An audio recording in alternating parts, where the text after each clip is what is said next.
Welcome to the updated Week 1 NFL wagering YouTube. Previously on, what was it, 8/27, I gave you to jump on the Cincinnati Bengals early.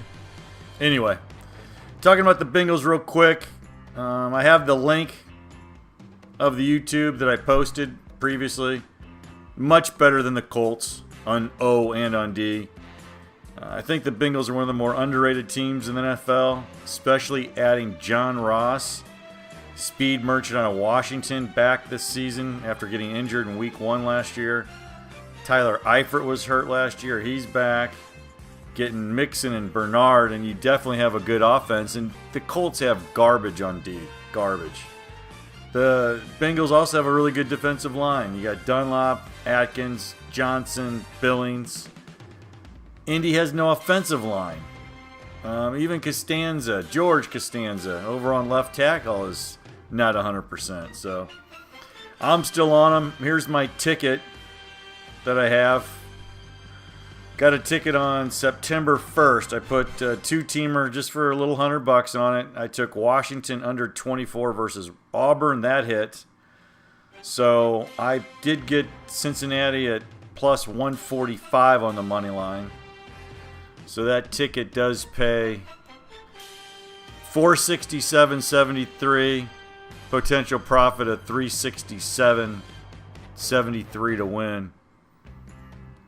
Second game, looking at for the afternoon, you've got a really nice matchup of two teams in the power rankings in the bottom third of the National Football League. You got Seattle traveling to Invesco Field to take on the Broncos.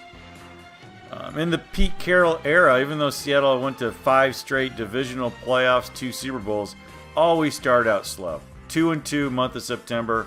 In fact, I think they only won one of 7 years. That first road game under Pete Carroll. They just don't start well. And Seattle's got they've got 8 out of 11 new starters on D. Very young. That's going to take some time. But I will say, this may be the best offense that Seattle's put on the field in the Pete Carroll era.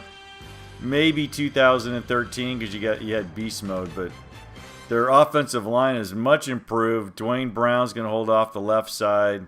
Justin Britt, a little bit of a Pro Bowl center. DJ Fluker's going to man the right guard. It's not too bad. Not too bad at all. Then you got the wide receivers besides Lockett and Baldwin. Jerron Brown's look pretty good. Carson running the ball. And anytime you got Russell Wilson, that guy's a magician. Broncos, I think they're going to exploit Seattle's defense. Even with Case Keenum, he's played well against Seattle with the Legion of Boom when he was playing for the Rams. I think he played Minnesota also. And you've got Sutton, Sanders. I don't know if D. Thomas is ready to play. And then you got the rookie back, Royce Freeman. Good offensive line. So I see a lot of points actually, and if you just have to lay 2.5 at minus 115, which is what my legalized gambling site is offering, the over/under's gone up to 43 from 42.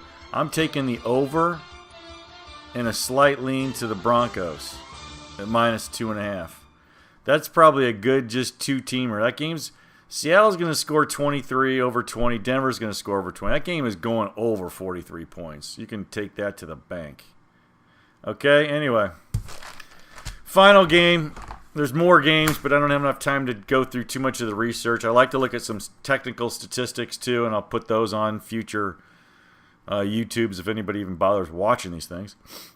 But final game, and I'm not a big fan of taking road favorites, especially on Monday night, especially on Week 1, but you have to.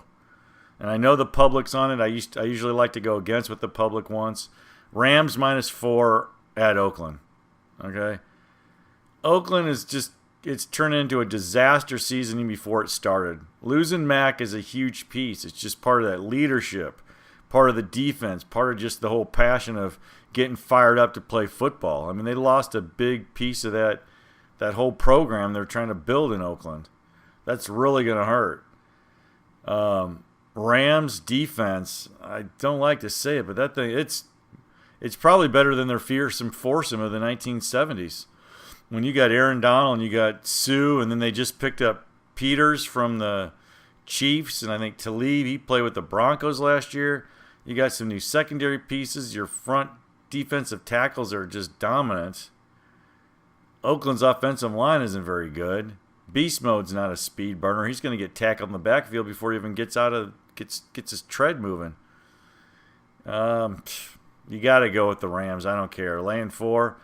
The Rams were actually a better team last year. On the road, they were 7-1 straight up. Better against the spread on the road last year. Oakland, I think they were just a 500 club at home. They don't have any home field advantage.